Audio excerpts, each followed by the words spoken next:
king आम्ही समजू नका मला कमी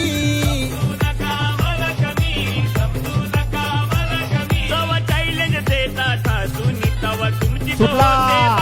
मुळशी केसरी मैदानातील फायनलचा फेरा सुटला तो एक नंबरचा मानकरी जिगरबाज बैल त्यावरती बसणारा बळचंद्र तिकडे रुद्र आहे आणि त्यानं साध्य